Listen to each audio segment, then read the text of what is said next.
Simons, a successful gown manufacturer, is accused of stealing a mink coat from the flat of Betty Blair, a fashion designer. Simons has pleaded not guilty to the charge. The prosecution are about to call their first witness. I call Elizabeth Blair Stanton. Elizabeth Blair Stanton, please.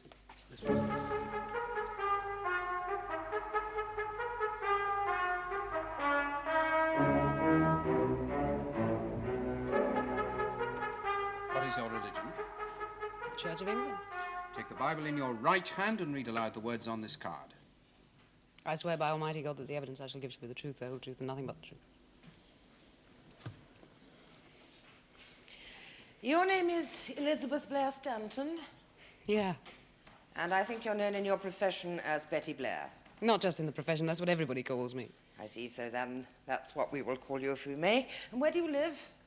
31 Regency Lodge, Park Avenue, Fulchester. And what is your profession? I'm a fashion designer. Now, Miss Blair, I would like you to describe to the court the events of the night of February the 11th, or if you prefer, the morning of February the 12th of this year. I came back to the flat after a meeting with a business associate. I went to the wardrobe to hang up the coat I'd been wearing and found that my mink coat was missing. May she be shown exhibit number 1, please?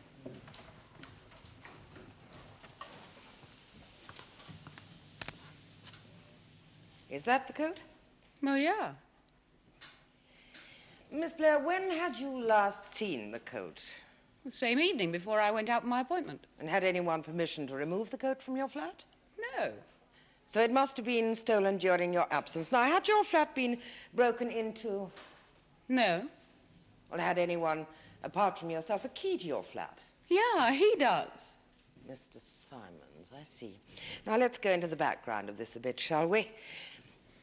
What is your connection with Mr. Simons? He's my former employer.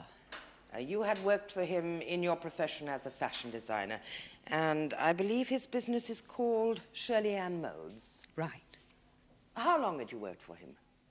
From October 1967 till January of this year. And how did your employment with him come to an end? I left to work with another firm. Now, when did you first come to work for Mr. Simons, and how? Well, he'd seen some of my stuff in the final show. What show was that? The fashion students' diploma show. Miss Blair, perhaps you would explain that a little more fully for the benefit of the jury. I was a fashion student at the Royal College of Art in London. 1967 was my final year. The students put on a show at the end of their graduation year, and that year some of my things were included. And potential employers are among those who attend such a show? Well, yeah, it's one of the ways the students get jobs. Well, it turned out Mr. Simons had seen the show, and a few days later he sent me a letter asking me to come to Fulchester and saying he'd pay my expenses, so I came. He showed me the sort of things his factory was turning out and asked me for my opinion. And what was your opinion? I told him it was a load of old rubbish. Did that upset him? No, he agreed with me. He asked me to come and work for him.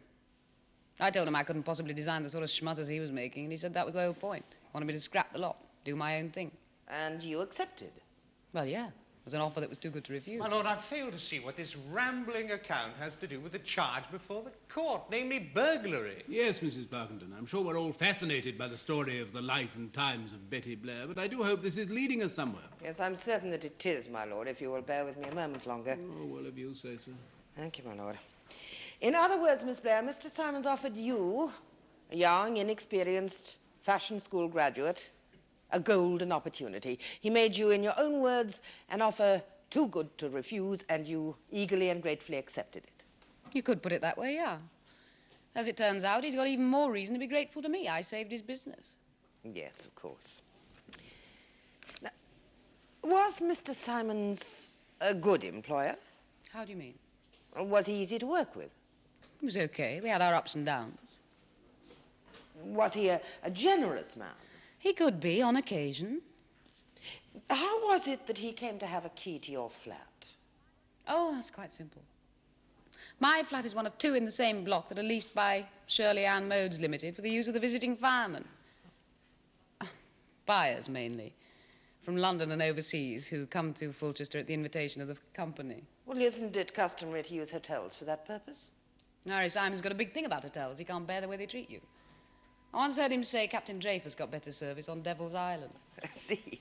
And so he bought the lease of 2 flats. Right. But, Miss Blair, you are not, and you never have been, a visiting fireman. So how did you come to acquire one of these company flats for yourself? Well, when I first came to Fulchester, I was living in digs. Then later on, when I'd been pretty successful with the company, I tried to get myself a flat. Couldn't find one. Told Mr. Simons. He agreed to sublet one of the company flats to me. I see.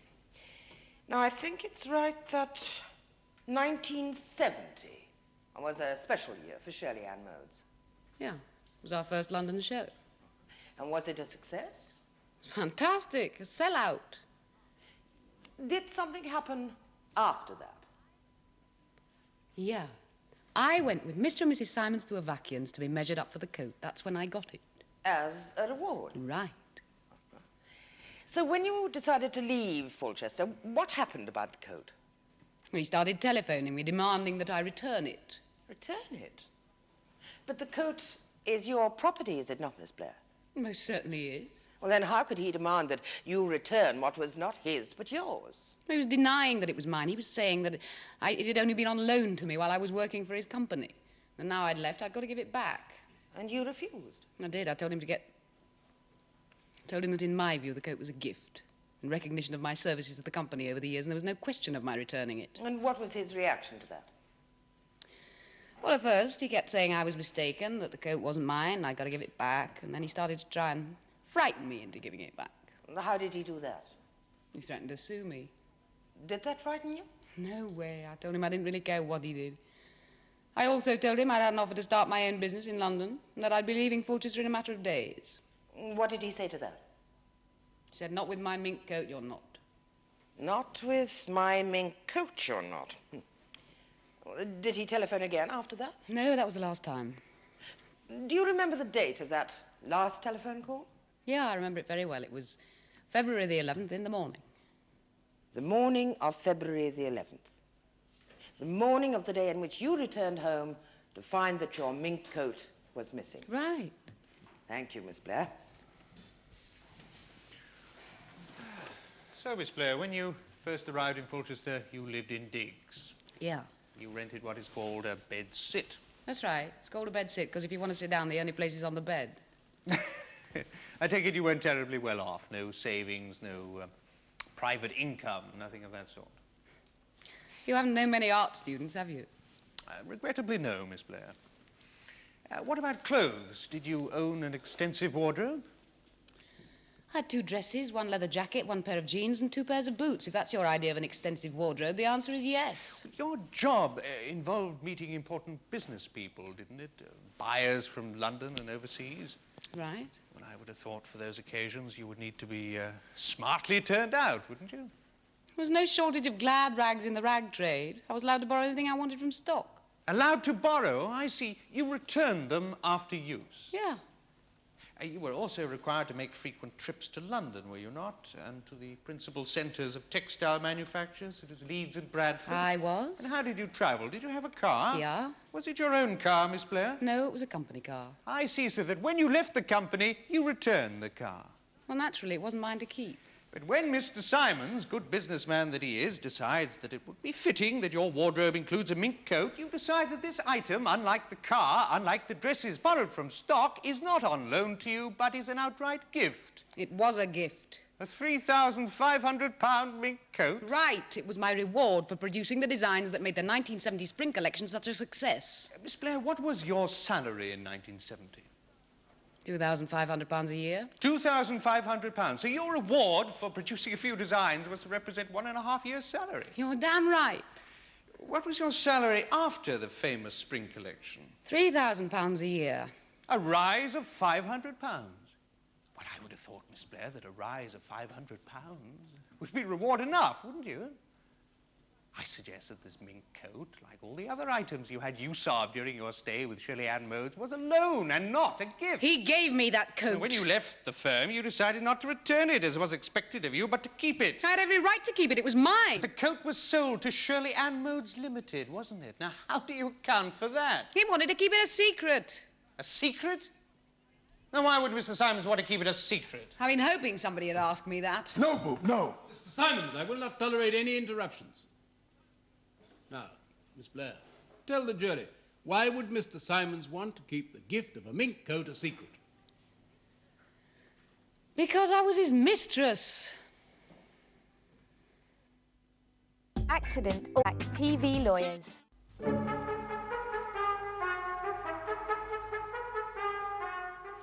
You are Mr. Sandor Avakian of St. James's Hill, Weybridge in Surrey? That's right. And what is your business, Mr. Avakian? I'm a couture, Furrier. You design and make fur coats.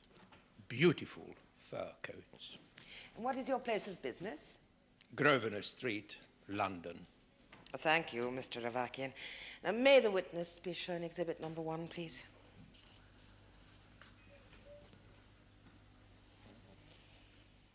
Do you recognize this mink coat, Mr. Avakian? A beautiful garment. Exquisitely matched skins. Superb styling. Fantastic tailoring. The work of a master craftsman. But do you recognize it? Of course, I recognize it. It is one of mine. And do you recall for whom the coat was made? Naturally, I recall. This is the coat I made, 3, 4 years ago, for the famous fashion designer, Betty Blair. And you are quite certain that you recognize that coat as the one you made for Betty Blair? Would Michelangelo recognize the Sistine Chapel? Would Pablo Picasso recognize Guernica? Of course, I'm certain. Every skin bears my signature. Every seam is stamped with the imprint of my craftsmanship. Thank you, Mr. Avakian. Besides, here are her initials embroidered in the lining. BB, Betty Blair. Silly girl. I begged her. Every summer I pleaded with her. What, Mr. Avakian? I begged her. Give me the coat, I said. Let me put it in my beautiful cold store. People have forgotten how to look after these lovely and valuable things. They don't realize that during the summer months, a mink coat needs to hibernate in order to gather its strength for the rigors of the coming winter. Mr. Avakian, invaluable though this information must surely be for the owners of mink coats, I must ask you, please, to confine yourself to answering the questions put to you. Whatever you say, my lord. And give the coat back to the learned clerk. Now, Mrs. Buckton, have you any more questions? Just one more, my lord. Mr. Avakian, you spoke of lovely and valuable things. Just what is the value of Miss Blair's mink coat? The value? Oh, the value of the coat is precisely what she paid for it 3, 4 years ago. That is what is beautiful about mink. It holds its value. It's like buying a Rembrandt etching. Mr. Avakian! I'm sorry, my lord. The value of the coat. £3,500. Thank you, Mr. Avakian. Mr. Avakian, you, of course, keep a record of your beautiful but extremely expensive fur coats. Of course. Yes, and in the case of the mink coat, which is Exhibit 1 in this case, could you tell us to whom was the bill made out? To Shirley Modes Limited of Fulchester. Not to Betty Blair? Of course not. Shirley Modes ordered it, and Shirley Modes paid for it, I'm happy to say. Now, Mr. Avakian, fashion firms, especially fashion firms which aspire to the exalted ranks of the haute couture, is it not their custom to equip their key personnel with the appurtenances of glamour? Rolls Royces, Cartier cigarette cases, mink coats, in order to impress their equally glamorous clientele? Yes, it's quite common. I can think of several coats of mine which were purchased by company for this purpose. Mink, beaver, sable. Thank you very much, Mr. Ravachia, and you've been most helpful. Of course, in those cases, they don't bother to embroider the initials onto the lining. Yes, thank you, Mr. Ravachia. Mrs. Parkington? I have no further questions, my lord. You may leave the witness box. I called Detective Sergeant Ronald Fenton. Detective Sergeant Fenton, please.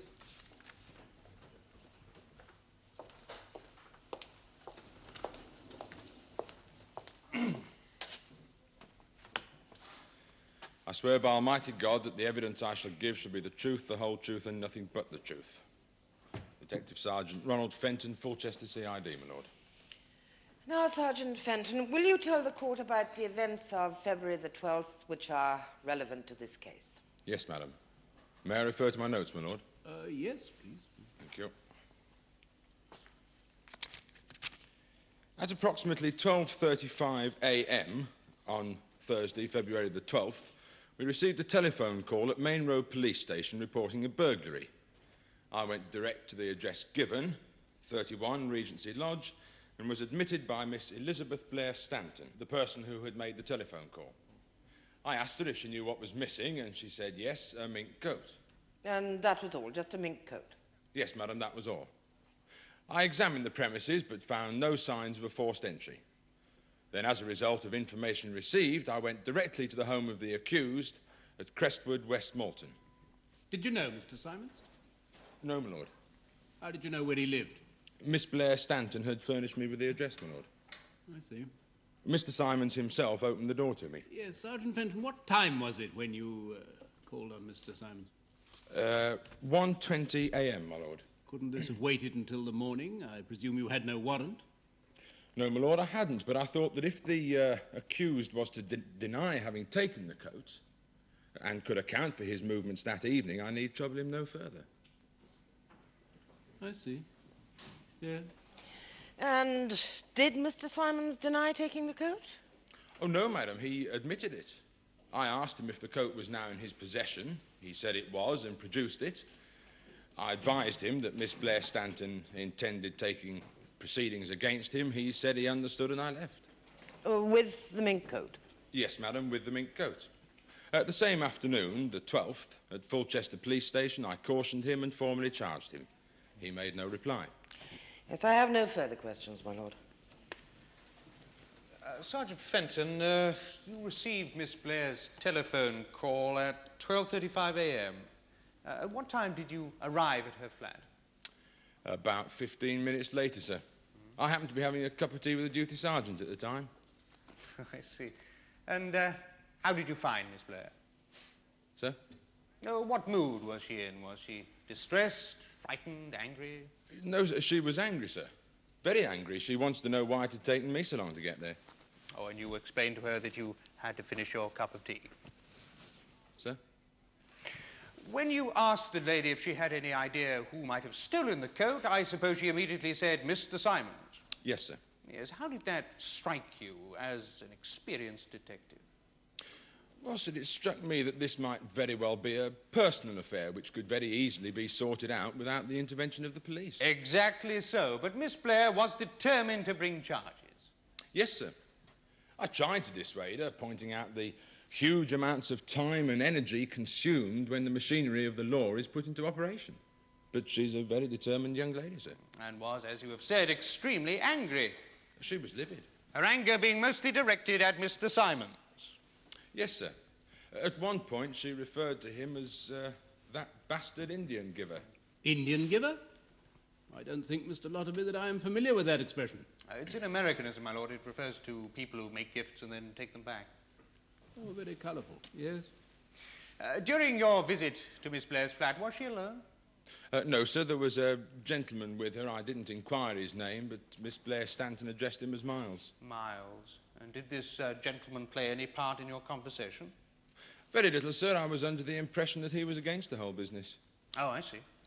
So, having left Miss Blair's flat, you then proceeded to the home of Mr. Simons, knowing that if He denied taking the coat and could account for his movements that evening. You need bother him no further. Yes, sir. And how did you find Mr. Simons, aroused as he was from his bed at 1:30 in the morning? In his dressing gown, sir. And how did Mr. Simons, in his dressing gown at 1:30 in the morning, react to the idea of being accused of having stolen a mink coat? He was amazed.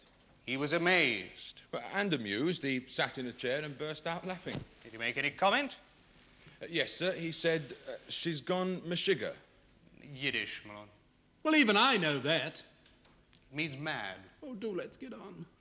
Yes, Malone. So he then went away, did he, and came back with the mink coat? Oh, there was no need to, sir. It was right there in the living room, lying on the sofa.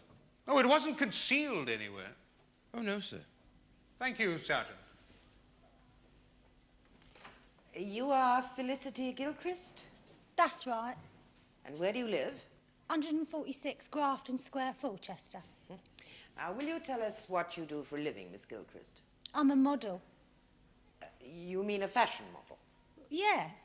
You know, a pretty girl is like a melody Yes, Miss Gilchrist, I that... think we all know what a fashion model does. We don't need a demonstration.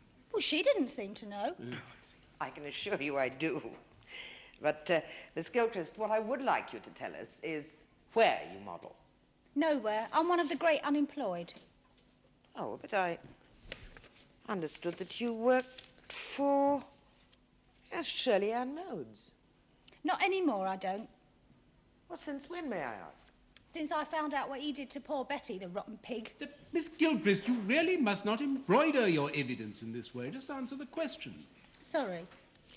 Now, Miss Gilchrist, I want you to tell us about the mink coat, the ownership of which is disputed in this case. May the witness be shown exhibit number 1, please?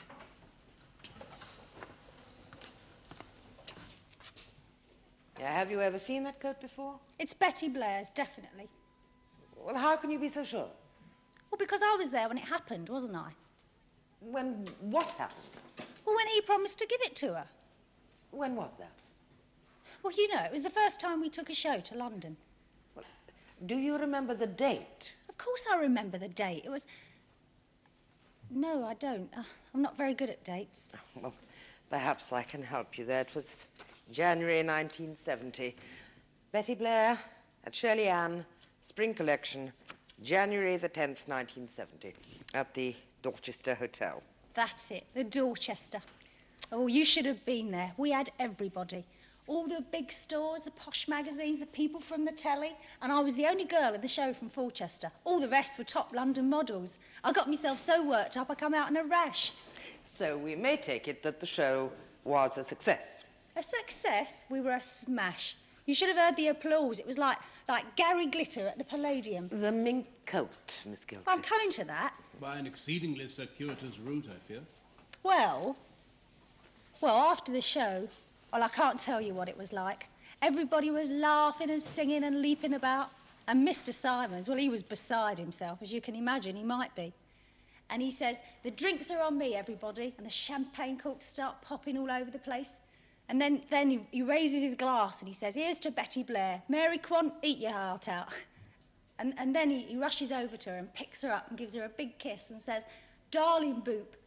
That's what he called her, Boop. You know, like in Betty Boop. Darling Boop, he says, I am going to give you the biggest and best present you have ever had in your whole entire life. Thank you, Miss Gilchrist.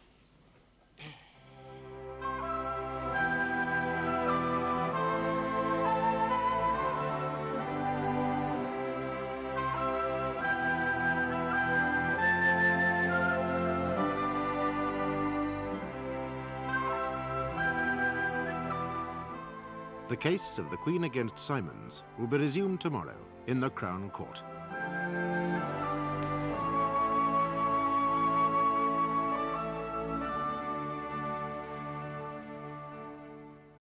Harry Simons, a successful gown manufacturer, is accused of stealing a mink coat from the flat of Betty Blair, a fashion designer who has worked for him. Simons denies the charge, saying that the mink coat was a loan and not a gift, as Miss Blair is claiming. Betty Blair has surprised the court by revealing that she has been Harry Simons' mistress. Felicity Gilchrist is a fashion model, about to be cross-examined by Mr. Lotterby for the defence.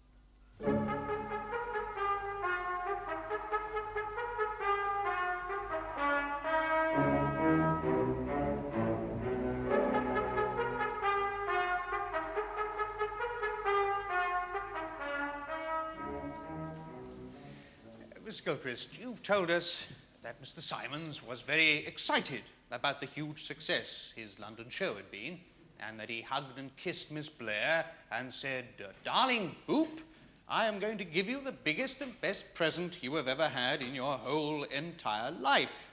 That's what he said. And when he said that, you took it that he was referring to the mink coat. Well, naturally. Naturally.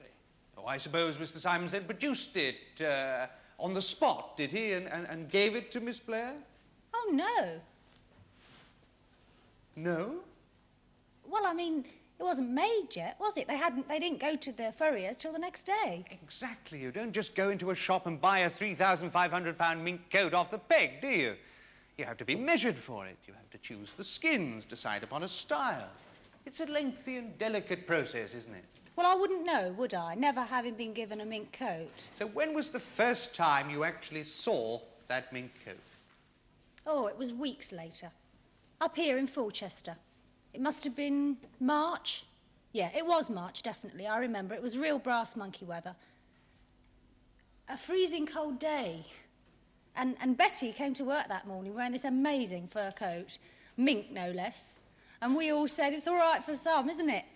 And somebody sang, "Take back your mink to from whence it came," you know, kidding her on about it. Yes, but did she say, "This is a present from Mr. Simons"? Well, of course she didn't. I mean, well, she didn't have to say it, did she? Why not? Well, because, well, we all knew, didn't we? The whole entire factory knew. Knew what, Miss Gilchrist? Well, you know, about it. About what, Miss Gilchrist? Them. Well, make up your mind, Miss Gilchrist. Was it or them? Well, I suppose it's both. How could it be both it and them? You mean an affair? They were having an affair. You guessed. No, we've already been told. Oh. Mr. Lotterby? I've no further questions for this witness, my lord. Thank you so much, Miss Gilchrist. No. You can leave the witness box. Did I say something I shouldn't? Oh, just go and sit down. What is your business, Mr. Candler? I'm an executive in the fashion trade. I specialise in the creation of new brand names for my company, Baron Court Limited. Now, Mr. Candler, you were with Miss Blair in her flat on the night she discovered that her mink coat had been stolen. No, Mrs. Barkindley. The coat was missing. You have yet to prove that it was stolen. Yes, I beg your pardon, my lord. I will rephrase the question. You were with Miss Blair in her flat on the night that she discovered her mink coat was missing. I was. Now, will you tell us what happened? Well, we'd been out to the theatre and then we went on to supper. I drove Miss Blair home and she invited me out for nightcap. But she went into the bedroom to take off the coat she'd been wearing, and almost immediately she came back into the living room saying that the mink coat was missing. And what was her mood at the time? Oh, she was furious. I don't think I've ever seen anybody quite so angry. She said she knew who'd done it and that she was going to call the police. And did she? Oh, yes. Yes, thank you, Mr. Candler. Mr. Candler, what is your relationship with Betty Blair? We've recently negotiated a contract whereby Baron Court Limited will manufacture and market a whole range of fashion wear bearing the brand name Betty Blair. When does this contract take effect? It's already in operation. Ah. How long did the negotiations go on between yourself on behalf of Baron Court Limited and Miss Betty Blair? Well, it's very difficult to tell. I mean, to be precise. I first made contact with Miss Blair back in 1970, shortly after I'd seen her first show in London. I suppose I must have seen her 2 or 3 times a year, every year since then. At a time when she was employed by Shirley Modes Limited? Yes. Is it usual in the fashion world to attempt to entice people away from other firms? Isn't that a kind of poaching? Not at all. It's quite normal practice. Betty Blair was a rising star. It was only a question of time before she accepted our offer. Are you saying then that this deal has taken you something like 5 years to bring on? Well, not really. But each time I approached her over the years, the answer was always no. And then about 3 months ago, she telephoned me in London. And she said that she'd decided to leave Shirley Simons Limited and she was willing to talk business. Have you any idea what prompted this sudden change in attitude towards yourself and your persistent offers? None. It's none of my concern. Of course, our offer was getting more attractive over the years. I mean, by the terms of the contract negotiated between us, given the luck we can all reasonably hope for, 2 or 3 years' time from now, Betty Blair will be an extremely rich young lady. When she said she was going to call the police, did you encourage her in that? Oh, no, quite the contrary. I tried to dissuade her. She is, however, a very strong-willed person. And she was, as I believe you said, furious. Oh, quite so, yes. She saw the theft of her mink coat as a mean, petty act of revenge. She'd be damned if she was going to let Harry Simons get away with it. Thank you, Mr. Candler. Well, that didn't get us very far, did it? I call the defendant, Henry Daniel Simons.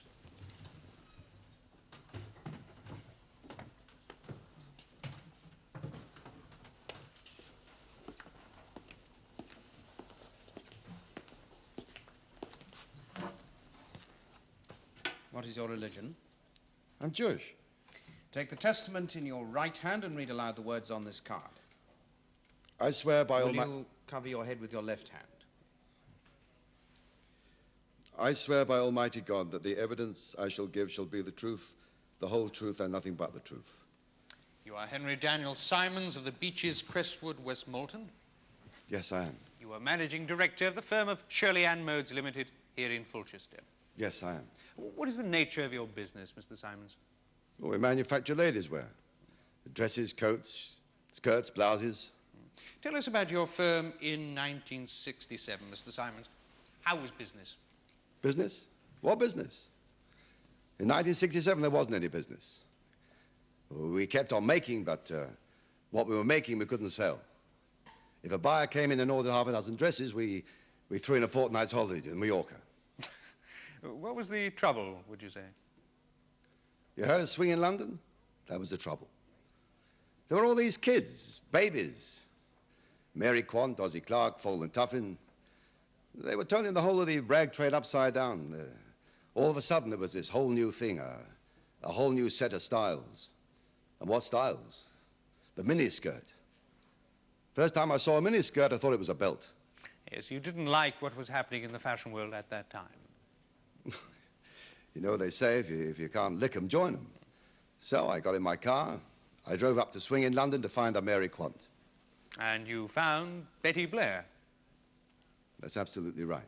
I went to this show they do at the Royal College of Art, and of everything I saw there, I liked her stuff the best. So I invited her to Fulchester, and I hired her.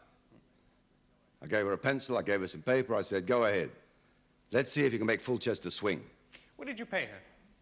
I paid her $1,500 a year to start with. I told her if we got along together okay, and she liked the job well enough to stay, I'd give her $2,000 the second year. Sounds very fair. Well, I thought so. After all, she was the greenhorn. She had no professional experience whatsoever. I mean, how could you tell? Certainly not by appearances. No, why? How did she look at that time? Like she'd just been fired out of a cannon. A real mess. So I sent her to the best hairdresser in town. I told her anything she wanted to borrow from the stock, she was welcome to do so. In fact, I begged her. Anything to get her out of those jeans. How did the arrangement work out? It worked out fine. We got together a quick winter collection for the local buyers, and well, straight away business started to pick up. Then in '68, we showed again in the spring, then again in the winter. Well, by then, we knew we were onto something good. In other words, your judgment had proved to be sound. But one thing was sure. The kid was a hit. And so Miss Blair stayed on as your designer, and she got her $2,000 a year. Well, we created the brand name, Betty Blair at Shirley Ann. Yes. She got her 2,000 a year. Was she satisfied with that? I've no reason to suppose she wasn't. The designs kept coming, business kept moving. Everybody was happy. So much so that in 1970 you decided that time had come to put on a show in London. That's right. I thought if we could get the national newspapers interested and those weekly magazines and who knows, maybe even the television, we'd have it made. Is it expensive to put on a fashion show in London? You're joking, of course. Expensive. Cost me a fortune. First of all, you've got to have this fella, the PR man he calls himself. Public relations. As if I hadn't got enough relations already.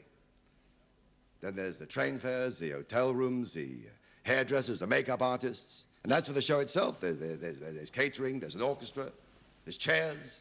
Chairs? Chairs. Have you got any idea how much those little gold chairs with the spindly legs cost to hire? Each? Well, let's just say that the London fashion show represented a considerable investment. You should have seen the bill. Fashion show? You think I was producing Cleopatra and Gone with the Wind. But the show was a success. Thank God, a smash.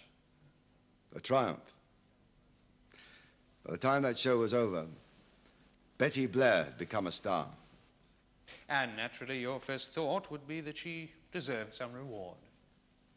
She deserved. Yes. Yes, she deserved. And how did you reward her? Mr. Simons? What was the question, please? How did you reward her? Well, I raised her salary by £500 a year. Yes. Now, the mink coat, was that in any way part of the reward? Look, I just told you. By now, Betty Blair was a star in her own right. It was necessary for the business that when she appeared in public, she should look like one. A mink coat is a status symbol.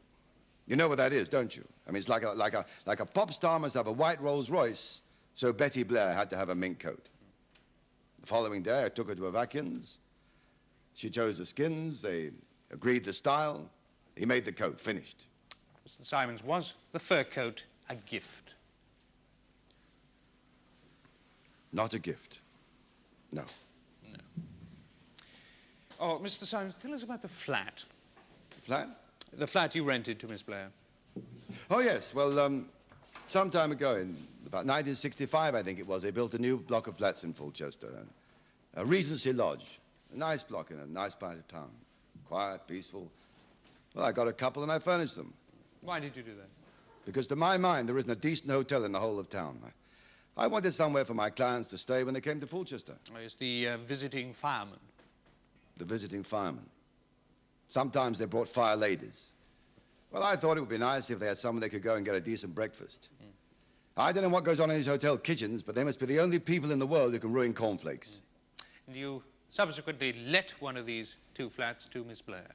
That's right. So you were, in fact, her landlord. Yes, I was. And as her landlord, you had every right to have a key to her flat. Well, I suppose so. And you had every right to use that key in order to repossess what was your property, namely the mink coat. No, I really must object, my lord. A landlord does not have that right. Yes, indeed, Mr. Lotterby. You know as well as I do that a landlord generally has very limited rights of entry, and except in those limited cases, a landlord who enters without the tenant's permission is a trespasser. Yes, my lord, but Mr. Simons had given notice of his intention to enter his tenant's flat. He had telephoned on numerous occasions. Had you telephoned? Yes, my lord. Had you been given permission? She knew I would come. Well, I doubt if that constitutes permission. Yes, Mr. Lotterby? No further questions, my lord. Thank you, Mr. Simons. Now, Mrs. Parkington, no doubt you wish to cross-examine? Yes, I do, my lord. Then we'll adjourn for lunch. You can do it afterwards.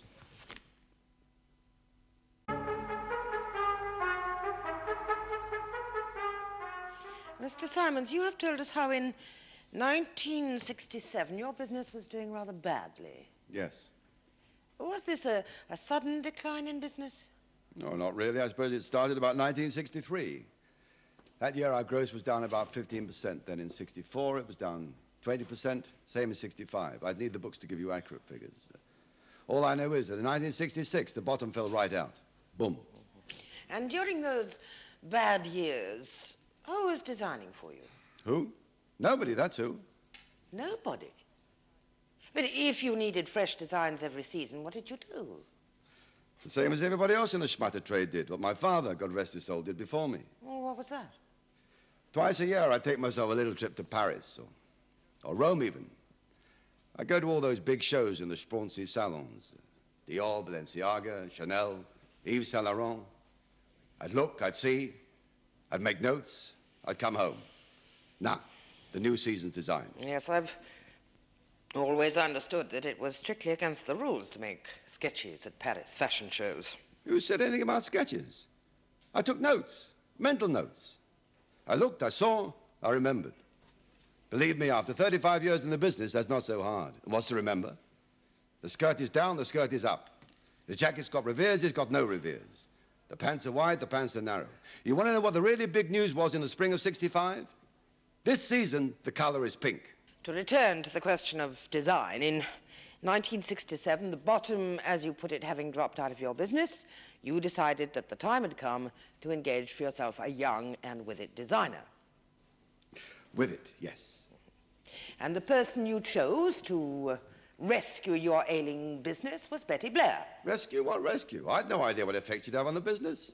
I liked her work. When I saw of it, I hired her. I took a chance. A chance which paid handsome dividends, Mr. Simons.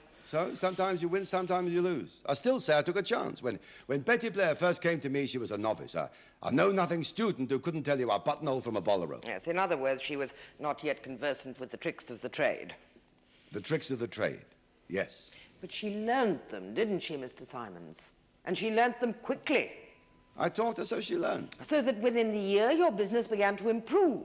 Well, there's plenty of room for improvement, let's face it. And by 1970, you were able to contemplate taking the important and very costly step of taking a collection of Betty Blair designs to London to a fashion show at the Dorchester Hotel. That's right. A show which was an unqualified success. We did all right. And for which you owed Betty Blair a debt of gratitude. Sure. And the token of your gratitude, Mr. Simons, was the gift of a mink coat. The mink coat was not a gift. How many more times? Now, Mr. Simons, would you agree that as a direct result of that show at the Dorchester Hotel in 1970, Betty Blair became something of a celebrity in the fashion world? Yes. And that inevitably led to many rival offers for her services. Oh, yeah. Oh, yeah, they all came buzzing round like flies round a honeypot. Well, who were they? Who? The vultures, my competitors. Who else? And among these vultures, these flies around the honeypot, was there a firm called Baron Court Limited? Yes. Now, is that a big firm? The biggest. A giant. And they're in ladies' fashions? They're in everything. Ladies' fashions, men's fashions, hardware, software, property, bingo parlors, supermarkets. You name it, they're in it. A giant, did I say? A monster. Yes, and by virtue of their monstrous power, they were in a position to make Betty Blair a very handsome offer indeed. They were, and they did. Regularly. Did you know these offers were being made? Well, of course I did. How? Listen, the rag trade's a family. They're like a bunch of old women doing their weekly wash around the village pump. You can't keep a secret. Was it not Betty Blair herself who told you about these offers, in particular about the offer from Baron Court? She may have mentioned it, yes. Well, it was a very attractive offer. It was. And yet she repeatedly turned it down. I wonder why. I kept raising her salary. Perhaps that had something to do with it. Was it not because she felt a deep sense of loyalty to you? So? What's wrong with that? She owed me, didn't she? I trained her. Everything that girl knows about the dress business she learned from me, everything. Through the years, day in, day out. I made that girl what she is today. Oh, so you feel that you're responsible for her success? Yes, I do. Oh, you feel that, in fact, you created her? That's right. That's exactly how I feel. You see yourself and Betty Blair as Pygmalion and Galatea, or Svengali and Trilby, perhaps. Is that it? No. I don't see it like that at all. If you really want a comparison, what it was more like is Tom and Jerry. We fought, we argued, I chased her around the workshop. But she learned. She learned. And in return, despite the obvious advantages both to her career and to her financial situation that the Baron-Court offer represented, yet still she felt obliged to turn it down, not once, but time and time again. Well, I think that Betty Blair is a very nice person. You think that Betty Blair is a very nice person? And yet a couple of months ago, when at last the Baron-Court offer became so attractive that even she felt obliged to accept it, you turned on her and perpetrated what one witness here today has described as a mean and petty act of revenge. You demanded that she return the mink coat which you, in a moment of generosity, had given her, and when she refused, you entered her flat and stole it. That's not true. Did you not persistently harass Betty Blair on the telephone, demanding that she return the coat? I telephoned, yes. Repeatedly? I phoned several times, yes. And when she refused to give up what was legitimately hers, you threatened her with legal action. I may have done. Oh, come now, Mr. Simons, did you or did you not so threaten her? Yes, I did. And when she told you she would soon be leaving Fulchester, did you not say to her on the telephone, "Not with my mink coat, you're not"? Yes, I did. Your mink coat, Mr. Simons? Yes. Oh, are you telling us that coat was bought with your money? Well, of course it was. Well, the company's money. Oh, so it was a company coat. Oh, no. Just one moment, Mr. Simons. I have here instructions of the way in which the shares in your company are distributed. Mr. Aubrey Walters, 15%. Mr. Henry Daniel Simons, 15%. Mr. Gordon Redway, 2%. Mrs. Shirley Ann Simons, 65%. Others, 3%. So? So your wife, Mrs. Shirley Ann Simons, is the majority shareholder? Yes, she is. Well, did you not consult with her before making your decision to reclaim this company coat? Certainly not. Why should I consult with her? So Mrs. Simons, the majority shareholder, took no part whatsoever in that decision. You kindly leave my wife out of this. I have no further questions, my lord. Do you wish to re-examine Mr. Lotterby? No, my lord, thank you. Very well. Return to the dock, Mr. Simons. Now, Mr. Lotterby, have you any more witnesses? Yes, my lord. I'd like to call Mrs. Shirley Ann Simons. Shirley Ann Simons, please. This way, please.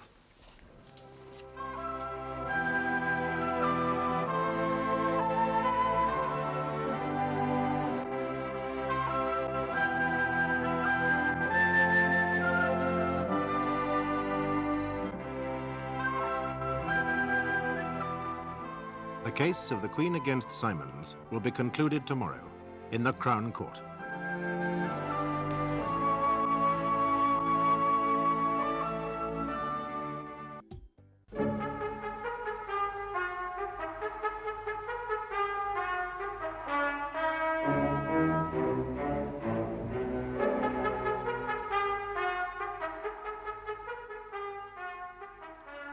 Harry Simons, a successful gown manufacturer, is accused of stealing a mink coat from the flat of Betty Blair, who has confessed to being his mistress. Under cross-examination, Harry Simons has admitted threatening Miss Blair with court action if she did not return the mink coat. And now, counsel for the defence has called the defendant's wife, Mrs. Shirley Ann Simons. You are Mrs. Shirley Ann Simons of the Beeches, Crestwood, West Malton. Yes. And you are the wife of the defendant in this case, Mr. Henry Simons. Yes. How long have you been married, Mrs. Simons? 27 years. Mrs. Simons, I wonder if you'd be so good as to raise your voice just a little. 27 years. Thank you, Mrs. Simons. You have rather a gentle voice, and I was afraid the jury might not be able to hear you. Now, Mrs. Simons, you own 65% of the shares in a business called Shirley Modes Limited. Is that correct? Yes. Your husband, Mr. H.D. Simons, owns 15%? Yes. And 15% is owned by a gentleman named Mr. Aubrey Walters. Yes, my brother. Walters is my maiden name. I see. And 2% is owned by Mr. Gordon Redway, the company's secretary. My nephew, my sister Bertha's boy. He's a chartered accountant. Yes. And as the majority shareholder in Shirley Modes Limited, do you play an active part in the running of the business? Oh, yes. Have you always done so? Oh, yes. Ever since my husband and I first started way back in 1947, shortly after the war. What do you do? I mean, what is your chief function from day to day? Oh, well, it's changed quite a lot over the years. When we first started it, in the early days, it was just me and Harry and a machinist, so you can imagine I had to turn my hand to just about everything. Basting, hem stitching, keeping the books, answering the telephone when it rang, which wasn't often in those days. I even did the modelling, would you believe? Oh, I don't find that too difficult to believe, Mrs. Simons. What is that strange noise we keep hearing? Mr. Lotterby, can you explain it? Well, It was me, my lord. I'm sorry. It won't happen again. I hope not. Mrs. Simons, you were telling us of your function in the business. What else had you been doing? Oh, of course, I did the designing. Oh, then you are a dress designer? Well, not a trained one, no. I mean, I didn't go to art school or anything like that, but I've always had a flair for it, going back, ever since I was a little girl playing with my dolls. I see. And you continued to do all the designing for Shirley Modes until Mr. Simons engaged the services of Betty Blair in 1967? Oh, he didn't engage her, I did. You did? Well, together it was a joint decision. Oh, so you in no way resented her intrusion into what had previously been your exclusive domain? Oh, no, I didn't resent it, not in the least. In fact, I was the one who suggested we go up to London to have a look at what the students were doing. I mean, nobody knew better than I did that we'd somehow lost touch with what was happening in the world of fashion. I mean, I only had to look at the balance sheet. Business was bad, wasn't it? Well, it wasn't good. And that could only mean one thing. We were old-fashioned. The stuff we were turning out wasn't the sort of stuff the modern kids of today wanted to buy. So you and your husband went up to London, you saw Betty Blair's designs, you liked what you saw, and so you engaged her. Yeah, that's the whole story. Did you get along well with Betty Blair? Oh, yes, very well. She was a lovely girl. What am I saying was? She is a lovely girl and so talented. She worked wonders for us.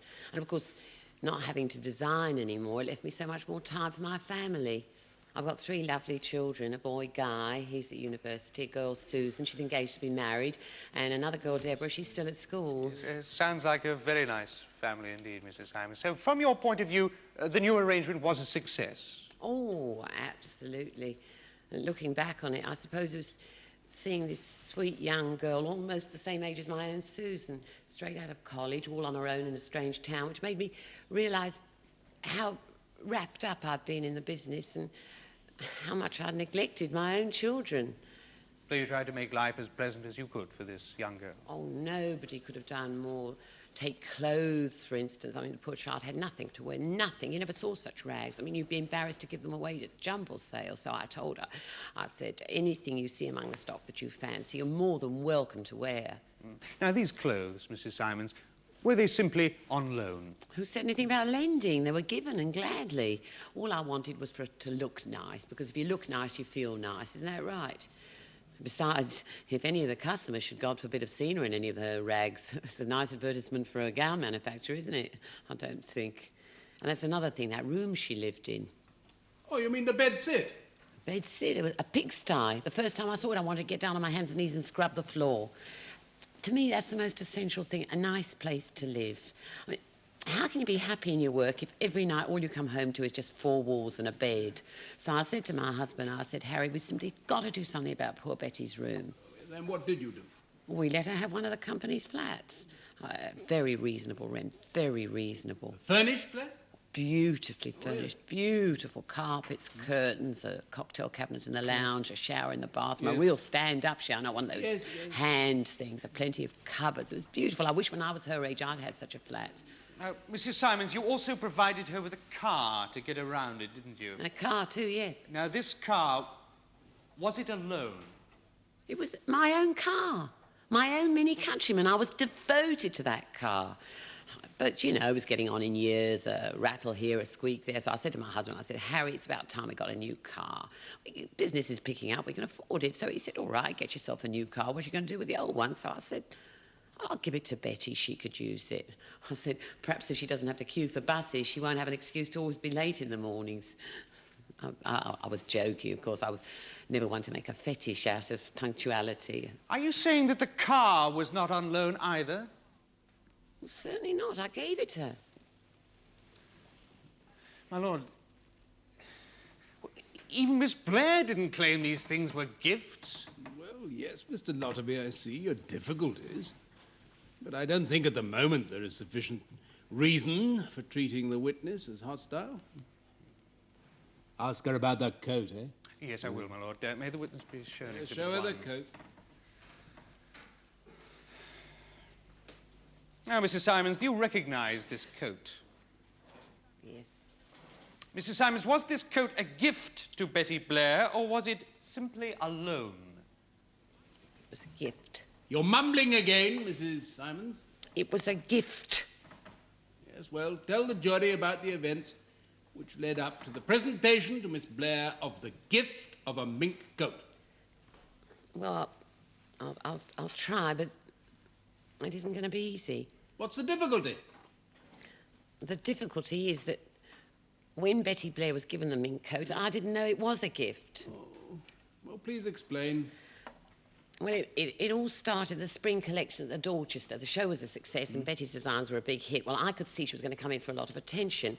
They'd already started buzzing around the magazines, the television people, the buyers from all the big stores, Fortnum's, Harrods, all of them. And I said to my husband, I said, Harry, that poor girl's going to come in for a lot of attention. She's simply got to have something decent to wear. Look at her, she's in rags. I said, she's an important person now. She has status. So he said, you're right, Shirley. What she needs is a status symbol. And what's the biggest status symbol outside of a Rolls Royce? A mink coat. So we took her to Sandy Avarkian's place in Grosvenor Street, and a few weeks later she had a mink coat. And at this point in time, you were under the impression that the coat was a loan to Miss Blair? Yes, but I wanted it to be a gift. I said to my husband, I said, Harry, she's a good girl. She's earned it. Make her a present. So he said, Shirley, have you lost your mind? Who gives away mink coats? So I said, Harry, the coat was made for her. What are you going to do with it after she leaves? So he said, like it says in the song, go shorten the sleeves for somebody else. That's not what happened at all. She's making the whole thing up. Mr. Simons, you may not speak unless you are called to the witness box so to do. Well, do you understand that? Yes, my lord, I'm sorry. Well, go on, Mrs. Simons. Where was I? Well, you were telling us how you wanted the mink coat to be a gift, but that your husband wanted it to remain the property of the company. Oh, yes, that's right. Well, so I gave in the way I always do. And it wasn't until later, much later, that I found out that he'd changed his mind and that he'd actually given Betty Blair the mink coat. How did you find out? Well, it was when she told us that she was leaving Shirley Modes. Oh, yes. That was the offer from Baron Court Limited. Baron Courts, yes. If it had been anybody but them, I wouldn't have minded so much. But Baron Courts, well, I was flabbergasted after all we'd done for her. The clothes, the car, the flat, everything. And here she was, going off to London to join our biggest competitor. Yes, sir. So, I'm afraid I became very angry. In fact, I'm ashamed to say I lost my temper, something I very rarely do. Mr. Simons, another observation from you, and I will continue this trial in your absence. Now, do you understand that? Yes. Yes, my lord, it won't happen again. Why, you keep saying that. Now then, Mrs. Simons, you were telling us about your reaction to the news that Betty Blair was leaving Shirley Modes to go to Baron Court. Yes, well, as I said, I lost my temper. That very day, I was so upset, I couldn't bear the thought of having her around me for a moment longer than necessary. And did she go? Oh, she went all right. You couldn't see her for dust. And I said to my husband, I said, Harry, she can't stay in that flat. She's got to go. So he said, Shirley, I'm afraid that's not possible. She's got a 6-monthly agreement. She's got to be served notice. And then I remembered the mink coat. So I said to him, I said, Harry, there's one thing she's not taking to London with her, and that's the mink coat. You've got to get it back. So he said, Shirley, my darling, I'm afraid that can't be done either. You see, I've made her a present. Well, when I heard that, my mouth dropped open. How can it drop open? It never closes. Simons! But my lord, just telling you a pack of lies. Lies? Look who's talking about lies. What about the lies I've listened to all these years? Simons. You are in a court of law, Shirley. Remember, you took an oath. You took an oath too, to love, honour and obey, remember? Love? What would you know about love? You forgot the meaning of the word 20 years Silence! ago. I will not have this court turned into an arena for a domestic brawl. Officer, take that man down. Don't worry, I'm going. Take the prisoner down! Prisoner, yes. Yes, that's what I am, a prisoner. And there she is, my jailer. I don't want to see him again There until isn't this a law trial's against breaking over. a woman's heart. They'd lock him up for life. Drop dead. Now, Mrs. Simons, you have given me ample reason to commit you for contempt of court. However, we'll overlook it this time. Yes, now, Mr. Lotterby, do you wish to continue your examination? My lord, before asking this witness any more questions, I ask your lordship to rule that she is hostile and give me leave to cross-examine her. Mrs. Parkinson? Well, I think it would be difficult to argue that the witness had not evinced hostility towards the accused, my lord. Yes, so do I. Very well, Mr. Lotterby. I'm obliged, my lord. Before I begin, I'd like a short conference with the defendant, if I may. Well, you'll have to go down to the cells. And while you're having your conference, you might try to teach him something about court etiquette. Members of the jury, here I rule this witness hostile by the nature of her evidence and her demeanour, which show that she is hostile towards the party for whom she was called. In this case, the defendant, Simons. Very well. I'll adjourn. All stand.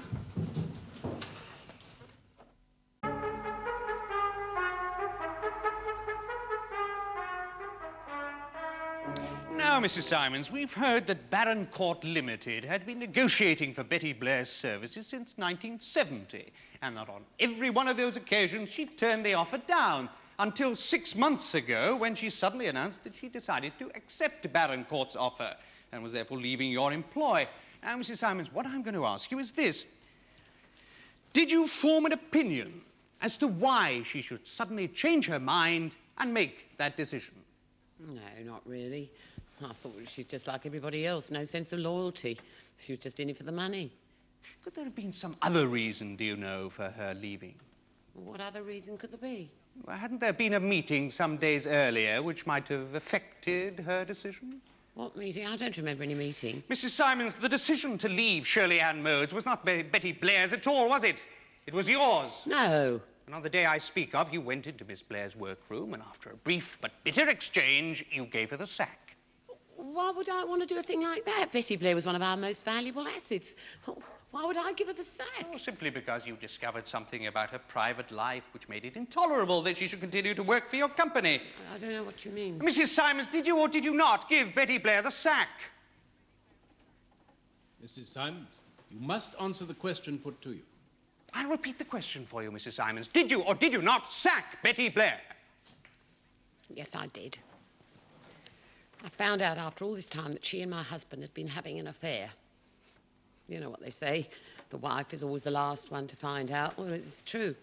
But you never think it can happen to you. Well, that's something else they say, isn't it? Well, it did happen to me. And I did find out, eventually, and I put an end to it. I went to her office and told her to pick up her bits and pieces and get out. No doubt it was a very painful moment for you. Not half as painful as it was for her. I hit her with a pair of pinking shears. So, Betty Blair left Shirley Ann Modes, but she didn't immediately leave Fulchester, did she? No, I'm sorry to say. Yes, your frustration is understandable, Mrs. Simons. As you have testified, you wanted your husband to evict her from her flat. I wanted her out of there and as far away as possible. But it wasn't possible, was it? No. Because she had an agreement which gave her security of tenure for some months to come. Yes. So what did you do, Mrs. Simons? Well, what could I do? I did nothing. You decided to harass her, didn't you? No. Mrs. Simons, I remind you, you are on oath. Did you not seize every opportunity to make Betty Blair's continued presence in Fulchester as difficult and as unpleasant as you possibly could? I don't know what you mean. Let me remind you of your evidence here in this court, Mrs. Simons. Having discovered that you couldn't get her out of her flat, you said, "And then I remembered the mink coat. I said to my husband, Harry, there's one thing she's not taking with her to London, and that's the mink coat. You've got to get it back." Now, are they your words or are they not, Mrs. Simons? Yes. And Miss Blair received repeated telephone calls demanding the return of the coat, did she not? Yes, but that wasn't from me, that was from my husband. But at your suggestion. Well, we discussed it, yes. And he agreed. Yes, he did. Well, I suggest you gave him very little choice in the matter. What do you mean? He's not a baby, he's a grown man. He can make up his own mind. I'm beginning to have my doubts about that, Mrs. Simons. Now, we know that you own a controlling interest in Shirley Modes Limited, namely 65% of the shares. Yes. And your husband, Harry Simons, though managing director, owns only 15% of the shares. Yes. Now, during these discussions you say you had with him, did you broach the subject of divorce? Divorce? Yes, Mrs. Simons, divorce. Did you not threaten him that if you obtained a divorce, which in the circumstances you knew you quite easily could, you would do all in your considerable power to force him out of the business? No, I did no such thing. In other words, you issued an ultimatum. Harry, either you do exactly what I say or I'll ruin you. My lord, this lady is not my witness, but I feel in all fairness that I must intervene. This cross-examination is turning into an inquisition. This witness is not on trial, my lord, and yet my learned friend sees fit to present her as some kind of Machiavellian monster for no apparently good purpose. Well, Mr. Notterby, what do you say to all that? Well, I apologize if I seem to be over-severe with the witness, my lord. However, there is one important fact vital to the outcome of this case which has yet to be revealed. Oh? Oh, very well, go on. Mrs. Simons, was it your suggestion that your husband go to Betty Blair's flat and take the mink coat? Yes, it was. And do you say he agreed? Not at first, but I persuaded him. No, Mrs. Simons. He never did agree. And you, having failed to persuade him, decided to take matters into your own hands, did you not? No. You demanded the key to number 31 Regency Lodge. You went to Betty Blair's flat. And it was you, Mrs. Simons, and not your husband, who entered the flat and took back the mink coat. Wasn't it, Mrs. Simons? Wasn't it, Mrs. Simons? Well, what if I did? I was entitled, wasn't I? Why should she have a mink coat? I'm the wife and I haven't got a mink coat. That little tramp comes up from London with nothing but the clothes she stands up in. I give her what to wear. I give her a car, a place to live, a beautiful flat. Nobody could have done more for that girl. I treat her like one of my own family. And what's my reward? What does she give me in return? Heartbreak, like I've never had in 27 years of married life. She couldn't find a nice young fellow to take her out in the evenings. Oh, no, she has to get her claws into a man disgusting old enough to be her father. What do you expect me to do? Go out and shoot myself? Take pills? I did what any wife and mother would have done. I fought back. Mr. Simons, when Detective Sergeant Fenton called on you in the early hours of Friday, February the 12th, was your wife in the house? Yes. And whereabouts was she? Upstairs in bed. And was she aware of the purpose of Sergeant Fenton's visit? Oh, yes, she knew why he'd come. Now, will you tell us what happened just prior to the sergeant's visit? Oh, I was just sitting there watching the television, the midnight movie, I think it was. I heard the key in the door, and Shirley came in, and she threw the coat on the sofa and said something like, there, take back your mink. Did you know your wife was going to Betty Blair's flat to get the mink? Well, not exactly. She threatened to, but I didn't know she'd actually gone and done it. What happened then? What do you think happened? We went upstairs to bed and had a God Almighty row. How long did that go on? Until I heard the car. I went and looked out of the window and I saw it was a police car, so I said to Shirley, you go back to bed, I'll handle this. I put on my dressing gown, I went downstairs, and it was Sergeant Fenton. And you told him that it was you who had taken the coat from Betty Blair's flat? Well, what else could I do? I was trying to save my home, don't you understand? 27 years of marriage, everything I'd worked for. The last thing I wanted that the whole world should know that me, Good old Harry Simons, a respectable middle-aged man with a nice family, a good business, could make such a bloody fool of himself. As it all turned out, I could have saved myself the bother. Mr. Simons, you realize, do you not, that having lied to the court during the course of your sworn evidence, you have committed an act of perjury? Yes, my lord. One of your stories is false, and even if it is the one which you are telling us now, you may find yourself facing some dire consequences. Yes, my lord. Members of the jury, if you have found some of the evidence confusing and at times contradictory, you may comfort yourselves with the knowledge that so too have I. Harry Simons, the accused, is here charged with entering the flat of Betty Blair and stealing a mink coat. Now, as regards the article that he took, the issue is, was it loaned or given to Miss Blair? If it was a gift, the act of removing it from the flat was, you may think, an act of theft. Now, the accused has admitted freely to the police that he took the coat, and he has repeated that admission in this court, but later he agreed with counsel for the defense that the version of the story given by his wife was the true one, and that he had perjured himself in an effort, as he put it, to save his home and his marriage. So who took the coat? The accused or his wife? If it was the wife, then of course the accused is not guilty. Now, before you can find the accused guilty, you must be entirely satisfied that he entered the flat of Betty Blair, that he removed the mink coat, and that the mink coat belonged to her. If you are not satisfied that this is what occurred, then you will find the defendant not guilty. Will you now please retire and consider your verdict?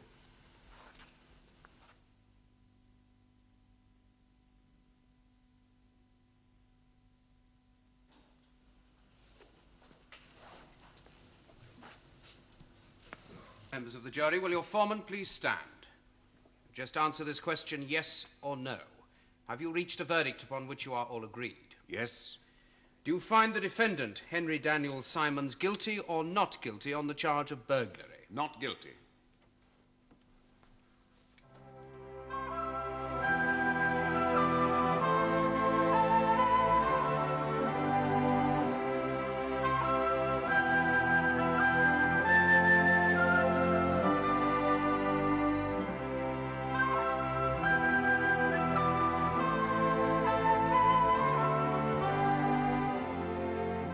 You can join another jury when our cameras return to bring you a leading case from the Crown Court.